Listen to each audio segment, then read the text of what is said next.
Hi everyone, it's Nicole Wood, a wildlife bio gal here, and I'm live with Steve Dudley, who goes by the handle of. It's really like it's so not obvious what your It's handle so is. not obvious because it's just at Steve Dudley _. Yeah. So we're here at the last day of the AOS SEO conference here in East Lansing, and we've had an absolutely amazing time. It's just been crazy amounts of fun for sure. Brilliant. And as you can see, we probably do look a little like ragged for the last day. Lack of sleep and everything is what happens when you come to these conferences. So, but we're going to talk to you today a little bit about the science communication that we've been seeing here, especially science communication via social media during the conference, and kind of like our thoughts about it, and then maybe ways that we can also improve for the future too, because Steve's amazing at science communication. I mean, all the initiatives that you've done with IBIS and the BOU is just absolutely amazing. So Thanks, maybe you Nicole. want to tell them a little bit more about your background and stuff so everyone knows, in case Yeah. they actually don't follow you on Twitter, which Yeah. I don't know, like why wouldn't Well, everyone follow you? Yes. Exactly. If you don't follow me, I'm sure you're going to be following IBIS Journal, Right, which exactly. is IBIS _journal, which is the British Ornithologists Union. And I run the BOU. I've run the BOU for 20 years, and all the grey in my beard and hair shows a little bit about that. And we came onto social media 5-6 years ago, and it was one of those things that you sort of look at social media and think, yeah, is that for us? Is that not for us? And then I just sort of we had a meeting with our journal publisher, Wiley, and I just said to my contact there, can you get someone in just to give us a little lowdown on social media, what we want to do, where we want to go with it? And I rocked up expecting a little 10-15 minute thing. 1.5 hours later, everybody around the table was asleep. My eyes were popping out, and I was thinking, now, yeah, you're talking my sort of language. Mm-hmm. So I spent about 6 months do what you sort of do dummy accounts and just getting a feel for things and seeing where it's going. And there was no ornithology back in 2011. There was virtually nothing on there. It's amazing just 6 years ago how much things can change, especially when it comes to the whole social media forefront of technology. It seems to switch so fast. Exactly. Like I couldn't have done what we're doing right now even 3 years ago. That's I think. right. Yeah. And the platforms and the technology all coming together over the last 5 years. I mean, they talk about the digital age, and I mean, this is it, and it just moves so quickly. But we've developed ornithology on Twitter in particular, Facebook, we're also on Instagram. You can find us under the IBIS Journal title everywhere. But in that early days, you go onto Twitter and you have a few followers, and we really had very, very low expectations of what we could achieve. Mm-hmm. As a small society working from Britain, what could we do? Was there any people out there? And the best thing we did was set up the hashtag ornithology. Oh, and that's been amazing. So I see it all over the place. It is just used by pretty much anybody now, and we looked at the stats on that a couple of years ago. And in 2013, it was reaching something like 150,000 daily audience. Wow. And that went up to about 300,000, 350,000 in 2015. So it's just growing and growing. Can you imagine that audience here at the conference? I heard it was about 670 people here. Yeah. So, I mean, that's just crazy that you can pull in that much just through your phone. I think a lot of people here, the offliners, the people that aren't on social media and don't engage like this, I think they really don't understand the extent of the audience outside of the conference. Mm-hmm. You can run an event and your audience outside of the conference can be 10, 20 times that of the people sat in the conference itself. Mm-hmm. Yeah, for sure. Like that's the thing I like about doing these kind of things is it helps broaden the impact of the meeting or the conference that you're at, because it can be very limiting and enclosed. It's just the folks here. And I think anything is. I think whatever your discipline is, whatever your research is, you tend to get consumed by it, and it's very difficult sometimes to look outside. Mm-hmm. So I suppose you arrive on social media, and the first thing you do is you form your own bubble around your lab, around your institute, whatever. You're your in-person network that Of course, right? yeah. But then with the hashtags, and this is where the hashtag thing on Twitter in particular particular comes in, and I drive this endlessly. I think some people get really bored of me going on about hashtags. You have to like keep it, like, I mean, it's so ephemeral that you have to, if you don't keep plugging it away, people are going to forget and stop using it. So. Exactly, and find new tags to use. Once you go in on a tag like ornithology, if you're into seabird research, use the hashtag seabirds. You know, there's all these new ones popping up. So we've got sub communities being built all the time within the wider ornithology community. Right. Yeah, I mean, just, you know, sometimes simple things as, you know, put a bird on a hashtag that you have, or like, you know, clothing fashion that just happens to have a random, like, I feel kind of bad I didn't bring any of like my bird clothes to the conference. I'm like a lax ornithologist when it comes to but that. this took off last year in Washington at the NAOC 2016 gig.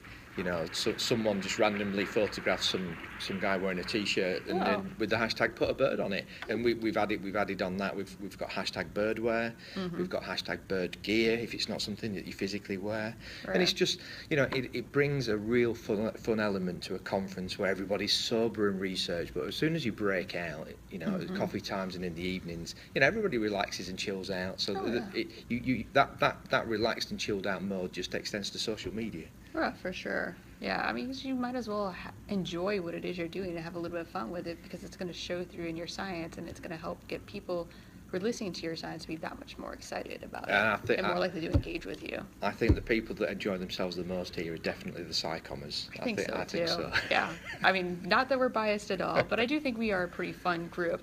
Hey, hello, Paris, France. It's nice to see you. Yep, in the middle of the mitten here in Michigan, so hello. You can tell a true Michigander by if they show you where they're at by holding up their hands. Okay. So we're currently right about here today. So, but yeah, so let's talk about like maybe some of the things that we've been seeing with the conference so far with the social media. We had the Scicomm symposium that we did, and you got to lead off that whole symposium with. So how did you think that the symposium went? Like, what are your impressions? So the Tweeting Bird Symposium, and what I liked about that was last year at NAOC in Washington, you had the workshop, you had the Scicomm workshop. That's been extended to this year as a symposium. I was absolutely thrilled that you guys invited me over to talk to it. We really, half of it, I mean, we wanted to like be able to share your awesome Scicomm with everybody, but we also just wanted to hang out with you. Yeah, too, well, that's pretty cool, because I want to hang out with you guys too. So, but that single event, that for me, it sort of cemented that Scicomm had actually arrived in our community good and proper, because it's as far as I'm aware, it's the first Scicomm symposia anywhere on the planet in an ornithology conference. Yeah, that would be interesting to like see if we could somehow like verify, because that would be like nice to be able to say this was the first, we did it here, and you know, not only would it be good to like help, you know, push that for later on to be able to get other conferences to do it, but to be able to give, you know, AOS, SEO, like a little bit of credit for like being the other folks that are like, yes, let's do that. So yeah, no, I think I think we should use the Tweeting Bird hashtag symposium, and we should use that as a brand and move it around. You know, I should try and do something in Europe. We should try and do something maybe in Australia. You know, wherever we're getting these pockets of Scicommers building up. I mean, in Europe, I mean, BOU and myself might have been ahead of the game, but we've not got the concentration of Scicommers that you guys have here. So I learned that at NAOC last year with 2,000 people in total, and we had a really great Scicomm village there. That's been built on this year. You know, the Scicomm village this year here is we've got nearly a quarter of the number of people, but the Scicomm village itself is probably 3 times as big as what was in Washington. Yeah, because I mean, you look at the picture that we took last night we had a tweet up with all the Scicommers, and I know not everyone was there, and it was twice the size of the photo from NAOC at least. I think there was 13 people in the tweet up last night, and I think there's at least double that in total, because half the number of people were in sessions and couldn't get to us and what have you. So that's the thing about parallel sessions all over a conference. You can never get everybody in one place at one time. No, you can't. You know. Well, and that's a nice thing with Toto too, is you can always come back. You have that like location that everyone can come to, so it like centralizes what's going on, so everyone can still be a part of like almost kind of the collective mind, where you can keep seeing like all that amazing stuff that's happening. Exactly, even if you can't be together. And believe me, folks, when you get to my age, that collective mind on a hashtag is needed, because I spent a lot of time going back and looking at stuff that I've just forgotten about. Oh, for sure. I mean, I feel the same way too, just because with the lack of sleep and the just craziness. Like even if I got a full night's sleep at a conference, there's just so much going on that even if you're like the most like, you know, you are like where you can just straight up like read something and have it memorized for good, you know, kind of like that, you know, straight up memory, like you still aren't going to be able to do everything or remember everything that happens at a conference. Like once you get, I think, over 500 people, it's just impossible. Exactly. So yeah, exactly. I actually find that if I prepare little, I do more, because if you, I tend, especially at big events like this, and doing Scicomm around it, it's probably easier to wing it and do it on the hoof and respond. Yeah. You can have some things that are set there. I mean, you're different. I mean, you spend days scheduling the whole conference, right. so you can't live with that sort of information in your head. So you've got to do it in advance. Right. But I think like things like this, like we, like, you know, we just talked, like, you know, once we got here, we're like, all right, let's make sure we get this set and we'll do it. Yeah. Yeah. Because then exactly. everyone can have a little bit more gauge of what their schedules are going to be once they actually get to a conference. Because sometimes it's kind of hard to like truly plan out what you're going to do ahead of time. Yeah. I think the Scicomm community as well. I think we always know what we want to say in a presentation or in a poster pitch or whatever. But I think you'll find that many of them they'll have the notes, but they'll probably have less notes than people that do Scicomm. Yeah. Because we can wing it more and we can move, and when you get a question from an audience member or something, we're less likely to be thrown because we're used to be thinking ahead all the time, because we're always thinking about communicating what we're doing. Yeah, I very rarely like practice my talks anymore. I just go up there and have fun, like, because I know roughly about like what I need to do, and it's just like, if it goes perfect, great. If it doesn't, I don't really care. We'll have fun. But who knows? Right. You know, who knows what perfect is? Exactly. You only have the image of perfect in your own mind. The audience member, they won't notice if a slide doesn't appear or whatever. Right. Or you miss that one line or whatnot. Exactly. Yeah. Exactly. Because I figure, like, you know, if I don't get everything I want to say, well, there's always Twitter that I can, like, you know, tweet stuff out afterwards, or if people have questions and weren't quite able to get to everything, they can ask me that way. Yeah, and that is the extension of that. So when you're giving a presentation or you're presenting a poster here, and people don't make it, that your conversation usually goes on, and it can go on for several days, because you know, some people might be trying to get to every single symposium or session that they can do, you know, and it's only on the way home, they're on the plane or the train or in the car or something, and they start catching up. And so, you know, we saw that from NALC last year, that there's this lag for several days where it just keeps rolling and rolling and rolling. Yeah, like I know I'm gonna take Sunday off to completely decompress after. Off. Yeah, I can't believe I'm doing it. I've been told like my phone is gonna be like hidden and everything, which it actually will be good. That I have not done that in a very long time. Anyone who knows me, the phone is usually always attached to me. But after that, you know, the following days, it's going to be good to go back through, and I'll probably do a storify of the entire conference so we can kind of like, you know, just catalog, you know, everything and see all the amazing stuff that happened. Well, you and I both did storyfies after NALC last year, and if I've got the time, if you know, I'm going to be sat in an airport terminal for a few hours, so I might find the time there. But storyfies, if you've not found Storyfy, have a look at it. Both Nicole and I did one around NALC 2016 last year, so all you've got to do is put our handles and the hashtag NALC 2016 in. You'll find both of them. I actually looked at both of them this morning, just to sort of see if there's anything happened last year that hasn't happened this year here. And it's not. We've done way more this year. Great.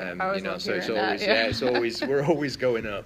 And so storyfies are just a fantastic way of actually just bringing together a whole event, and you can build a story in chronological order of the build-up, people tweeting, hi, we're on our way, getting excited, and then the arrival, you know, meeting all your friends again, making new friends, you know, just they're wonderful. Really recommend.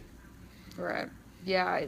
So, like, when we're talking about the symposium, is there, like, any talks or topics that you would have liked to see cover at the symposium that you think would have been beneficial to the attendees here? No, I think the balance that you guys had. So we had a mixture of how to do, how to build audience. I think for me, Joe Latimore's talk is probably the most powerful of the symposium, because it really does make you think about what you want to do. You know, there's no point just arriving on a social media platform and just going, hey, here I am. You know, you have to have some sort of strategy. You need to know who you want to talk to, and you need to think about how you're going to do that. So I really enjoyed Joe's talk. Mine was probably the most advanced bit, looking at the altmetrics of research articles, but I think the people in the room were of mixed abilities, right? So I think there was something in there for everybody, and I think when you tie that in with what you did last night in the round table, the Scicomm round table, I think when you put those two things together, I think you've got a pretty good whole.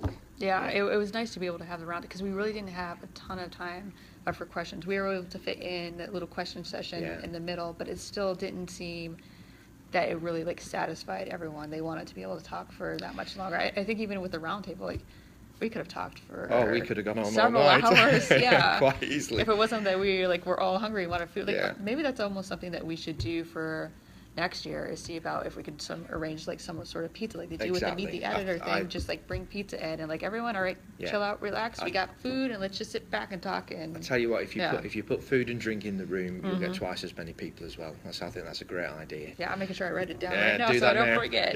Yeah. But I think the other thing is that when you're in symposia, you're right that you've got less time, but you've also got the audience that are coming in and out for individual talks. Right. Whereas with the round table, we had an hour and 15 with the majority of people in the room with us for all that time. Exactly. So you can. It's not just a question and answer session. You get a discussion flow. And then I love that discussion. That's where you get those ideas really flowing. Exactly. So. Yeah, and then we had we had the impromptu. Let's put it up on the screen, looking at the TweetDeck dashboard and things like that. So that I love how dynamic these roundtables and workshops can be in that respect. Right. Which obviously you can't deliver that in a symposium environment. So I think the two together provided a really good platform here. Yeah, because it is nice to still have that structured format that you do have at a scientific conference, but the social media is it's so laid back and chill. So to be able to have that kind of setting too, I think really you can showcase some of the amazingness with Scicomm that way and really get that. Well, I think one of the really important things for me is the fact that there's still a lot of research community don't take social media seriously. So to actually have a conference that delivers social media in a symposia session, that in itself sort of puts it right on the agenda. And then what I'm delivering into that social media mix is the actual research side. So it's actually tracking the social media activity through the altmetrics. And as you saw from my poster this year, we've now tracked that altmetric activity through to citations within ornithology. Right. So now we're beginning. We've taken social media from what people wrongly perceive to be just a fun thing. We've yes, now, it's not all cat memes, everybody. Yeah, yes. That's right. So, although there's nothing wrong with it, because we still love all of our scientists out there that post pictures of their pets and other things. It is super delightful. I do it too. Yeah. But what it does is it cements social media and science communication into the research community at the level that they want to hear it at, and that's the research level. So I think we need more people like me coming up and actually doing some research within the community around this, looking at social media metrics, altmetrics, citations, and how these things all work together. And once we get enough traction on that element, I think that's when we're going to start seeing more and more of these doubters really taking us seriously. Yeah, when you can have that verifiable proof showcasing what social media can do for you in your career, it really does help. And I mean, it's nice to be able to see that, if I do this, well, my citations are going to go up. Well, that's going to help my career because that's going to look good, on my CV, and it's this is it. I mean, it's not just stuff that you can put on your CV or resume. It's stuff that you can put in applications. There might not be a box for it, but stick it in at the end that you do social media outreach and engagement, and you might have a particular paper that got a very good altmetric score, or you might have had some tweets that really flew and got hundreds of retweets. Put them in. Don't be afraid to include them and just say this is how I communicate my science, either within community or outside of the community. It's all there. And certainly in Europe, what we've got now, very quickly, we've now got research funders putting in the application forms sections on your outreach engagement, and that's now being measured by altmetrics, because these people are funding your research and it's all public money. So they want to ensure that the public money is going to projects that are actually being communicated to the public to say, hey, this is how we're spending your money. Which makes sense. It seems like there's such a lack of science understanding, at least here in America, in the recent years, and so to be able to really make sure that those researchers are finding ways to get that science out to the public so they can understand it better, I think is super important. And if it means having to force them to do that through those grants that they've gotten, I think that's a great idea. I think one of the interesting things on my poster earlier in the week, I had a graph that showed in the last 2 years that social media use, news coverage, blogging on science was all going up and up and up. And that is against a trend and a backlash of certainly the last couple of years where science is being it's been dumbed down by the politicos. You know, both in Europe and in America, the politicians are dumbing down science. Yeah, when they bring a snowball into like, you know, the House chambers and stuff. Yeah, exactly. You know, so we're actually, ornithology is bucking that trend. I mean, birds are sexy. People like birds. They've got them in the yards. So you can actually we've got a subject that people can easily connect with. Right. So that's helpful. But if you look at our graphs, everything that we do on science communication is bucking that trend of the overall dumbing down of science and less science coverage from many other areas.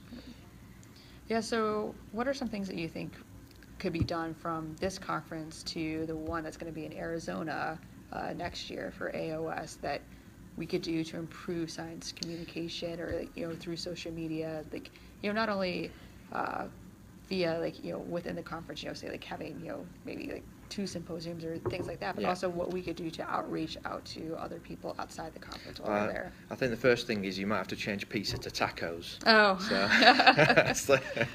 But we could do pizza and tacos. Yeah. Let's be multicultural. Right, exactly. So so you know, it's one of those things that when you hear, and you know, I mean, my head's still buzzing, and we're on our last day of what, 4 or 5 days here. I think you've been here a day longer than me. Yeah, I got here on Monday, so it's been a long week. It is. A very fun week. I mean, trust me, I Yeah. would do it every week just because I enjoy it so much. Maybe every other week. Yes, I can have a recovery week. Yes, yeah, I agree. But so I often find when I'm asked those questions in situ at the time, and you think, oh God, you know what? There's got to be some ways that we can actually do that. But I tend to think of this in about a month's time when I actually sit back, relax, and review all my notes and all my tweets. What I do is I go back through the hashtag, I go back through my own tweets, and then I scribble down all the different things that I want to take forward to my next event. You know, there's maybe we could have more tweet ups because not everybody can make the one single tweet up. Right. There's maybe we should have a Scicomm meeting point with a backdrop, and maybe a booth. You know, or maybe like just a straight up like official social, because every time we've done the tweet ups, it's been we're doing it kind of on the side, not like through officially. Yeah. And so maybe if people actually saw it in the program, they would be more like, hey, what is this thing? Yeah. We want to go check that out, versus it's only hitting the people who are on Twitter. Exactly. So I think that way it makes it more inclusive. Yeah, and now you've just hit onto my pet subject of the last year or so, and that is how do we talk more effectively to the people that aren't on social media. You know, not just about educating them, but actually getting them to talk to us and coming to events. So I think having something like a booth at a conference that maybe the village, you know, we have a Scicomm village here of say 30 people.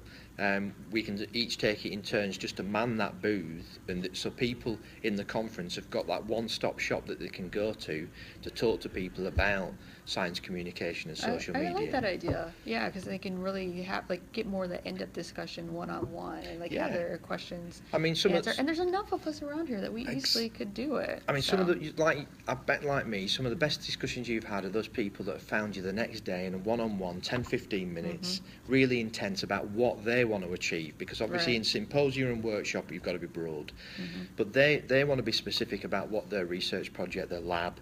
And that's, you can only do that on one-to-one. So that, I mean, I've spent a lot of my time between sessions just sat in the lobby, and people I think have realised that's where I am, that's where they'll catch me.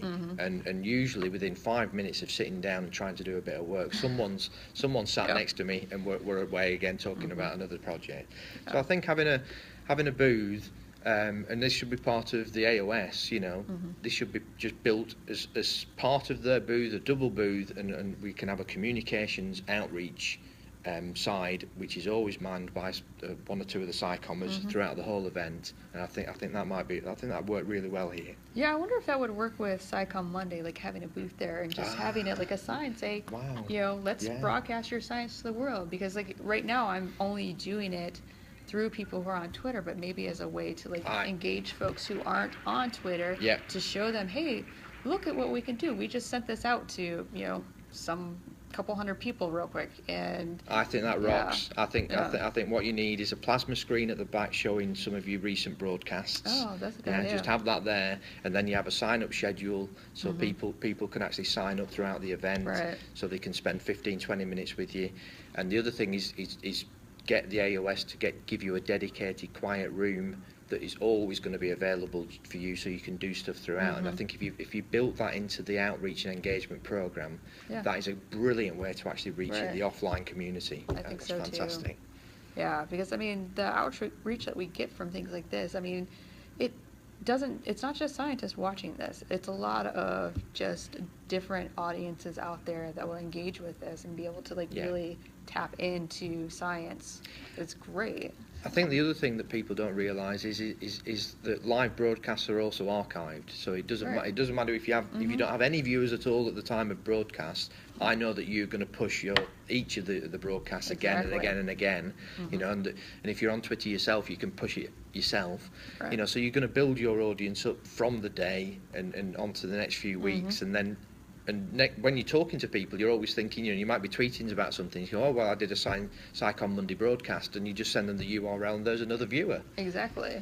Yeah. And for me too, I always like being able to have people kind of have like that online CV. Yeah. Yeah, where Yeah, you yeah. can see things about Yeah. their work and stuff. Yeah. It's just a good way that they can then send it to like maybe a potential advisor that they want to work with, or someone who's looking for a job. Say, Yeah. hey, look at, I'll tell you a tip that I'm really bad at, and I keep tipping myself, but I never take my own tips, and that is bookmark everything on your phone, because you've not always got your laptop with you. And I was sat there this morning, all of a sudden I wanted to do a tweet about something, and I didn't have what I wanted on my phone. It was all on my laptop.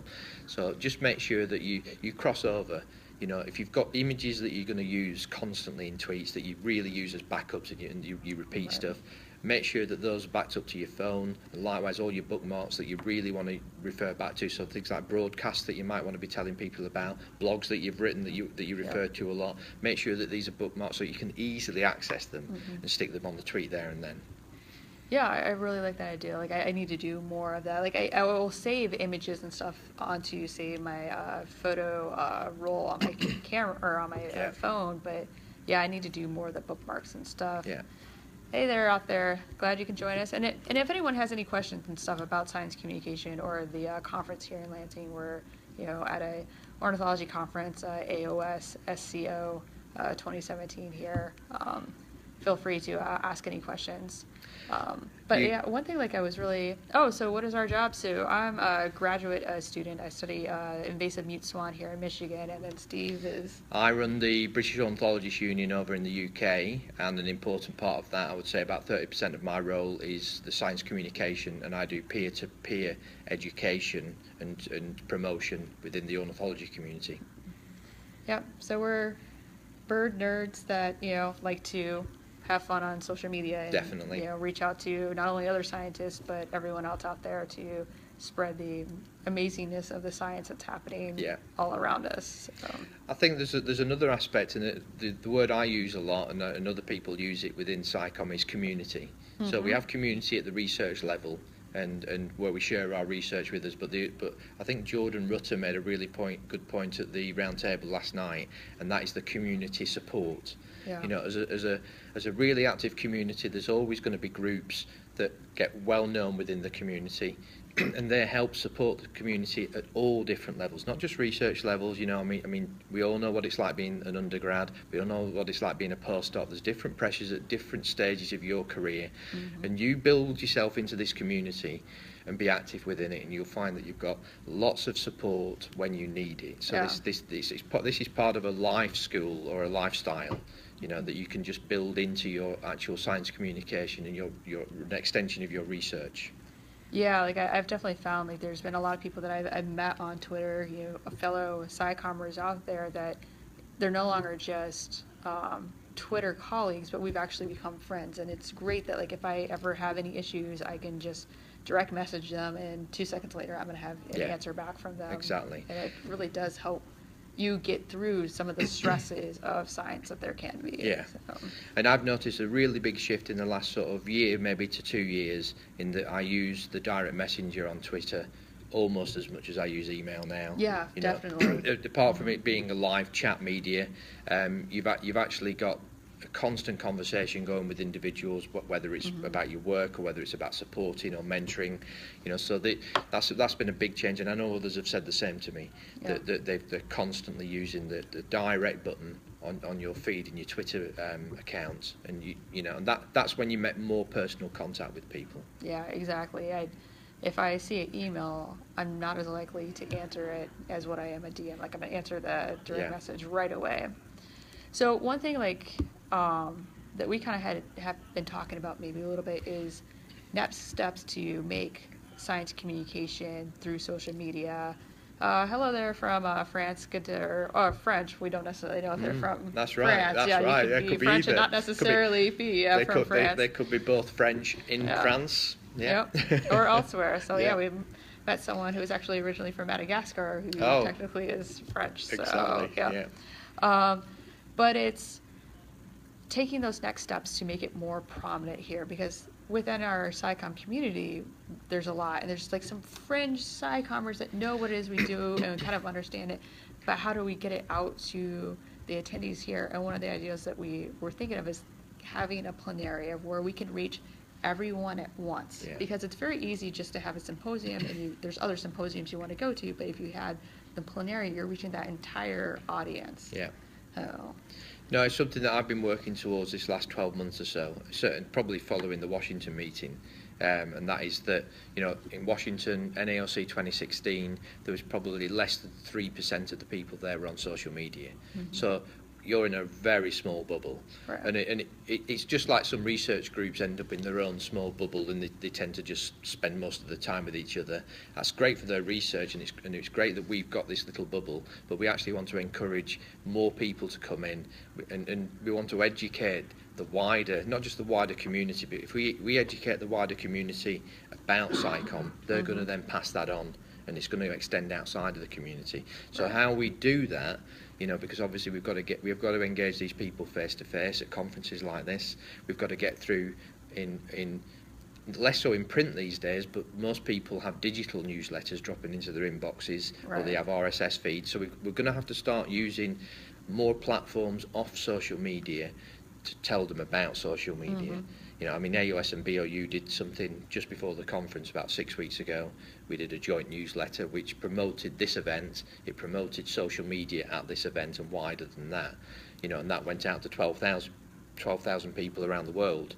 So clearly, our remit is not just about the conferences and things that we're all going to.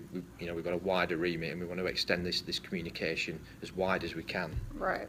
Yeah, for sure. And I think, if you can have that like audience that's so just tuned into what it is you're saying, you're more likely to reach them. And I think it also, by saying having a plenary, it really adds validity to what it is that. Oh, totally. Yeah. I think if we can hopefully, I mean, if we can get a plenary in Tucson next year, I mean, that would be immense. It really would. And the speed at which we've gone from pretty much zero to fast lane would be terrific.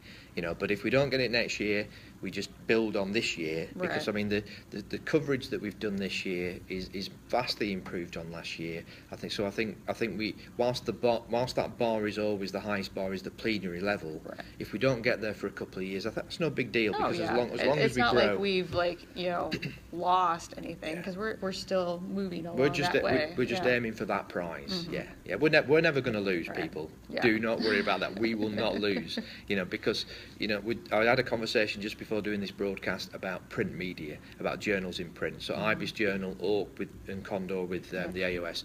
These are all still in print, and the next couple of years we're going to see all of these journals that people traditionally took in print. They're going to disappear. They're going to be online only. And that's I know for a fact. IBIS Journal from the BOU goes globally through institutes around the world, but we know that 98% of people are already accessing it digitally, so the print element is dying. So it will be gotten rid of at some point. It's just a process that we're going through.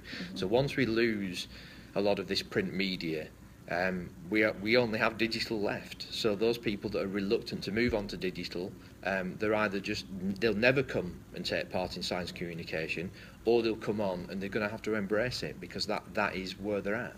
Well, it's kind of like how 25 years ago you had email that started popping up. Yeah. And now you can't function in the scientific world if you don't know how to email. Exactly. And integrate into the community that way. And I have a feeling like science communication through social media is going to be that next step. If you don't know how to engage with your fellow scientist on Twitter, well, all of a sudden you're going to be left out of the bubble. I think that's a really good analogy. And if you look, I mean, I remember I had email at home before we had it, the institute that I currently worked at the time, and the director, me and my boss would email each other at home, and we would print it out and we would put it in our bags and we would take the printouts into work the next day. And one of our directors saw an email printout on my desk and he said, "What's this?" And I said, "That's email." "Oh, that'll never catch on," he said. This is a guy at the time that couldn't even use a fax machine either. Oh, so, my goodness. But hey, we all live by email, and there's a significant number of people, and in particular people of your generation, Nicole, mid-20s and under, everything is digital. The laptops are disappearing for tablets, and iPhones and smartphones are getting bigger. That's another big thing. I came over from Europe where the plus size phones are in the minority, and over here everybody's got a plus size phone, but we're in the US, so everything's bigger. So it will change, and it's gonna happen fast. It's gonna happen faster.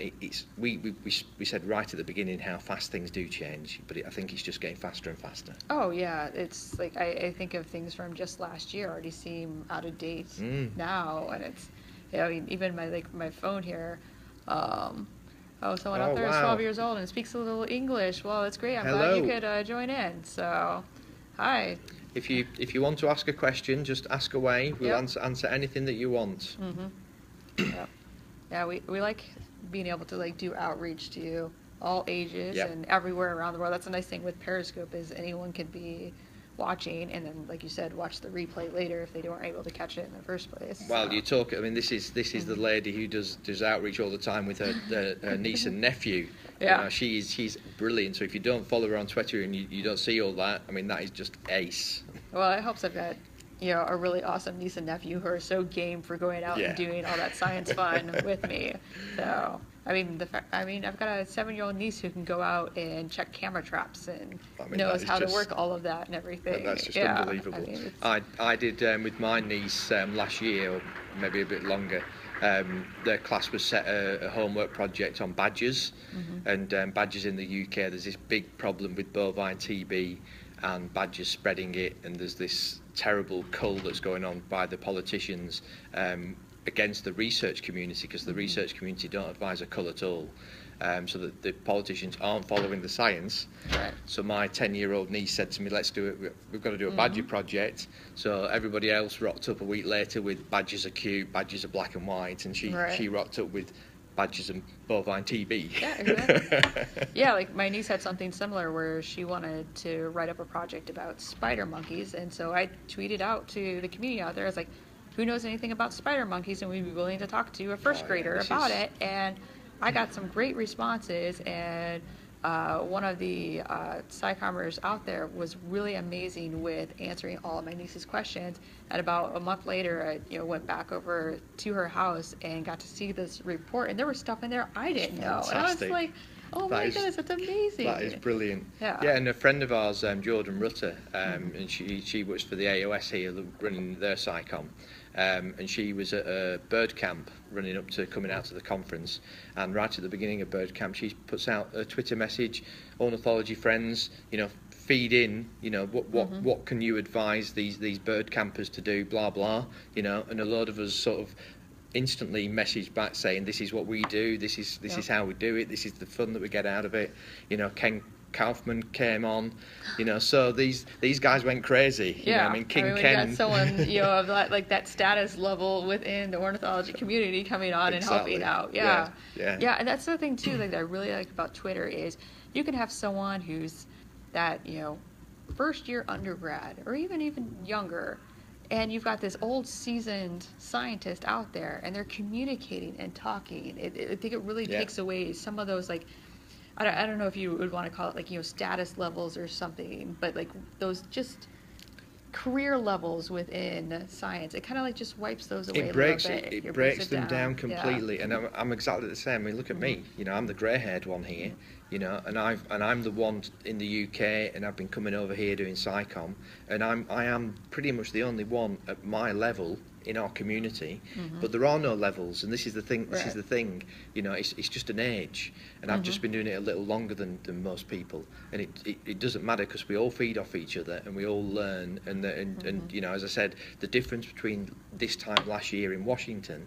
You know, we've doubled the community, we've doubled the outreach, people are better informed about what we're doing and what we're doing it for, you know, and that is slowly permeating through the society level. And I mean, the great thing about the round table last night was there was people even older than me in the audience. Yeah, that was so awesome. It was great to see them like really wanting to engage in it. Yeah. And, you know, and there was, I remember the workshop last year, there was a professor in there that was very skeptical and like, you know, it was almost like, give me an excuse to be able to yell at my grad students for being on Twitter. I remember that. Yeah. I remember that, yeah. And there was none of that this year. It was all like, this is something that we see the value in, please teach us. Well, I've had one older research that right at the beginning of the week he was talking. He came to our symposia. He spoke to me afterwards, and he was adamant that he couldn't do it. He said, "I haven't got the time. He wasn't that old that he couldn't do it. It was just a time issue." And I just sat down with him this morning, and he said, "Look, Steve, I'm actually going to have to do it." You know, I went to the round table last night. I listened to what you said. I've looked back at some of the stuff that you've got online. I'm going to have to do it myself because I've got a lead on it. So we sat down, and over 10 minutes we sketched out a handle for him on Twitter, some hashtags that he wants to use, and he's going to go away and do it next week, and his lab's going to have a Twitter account.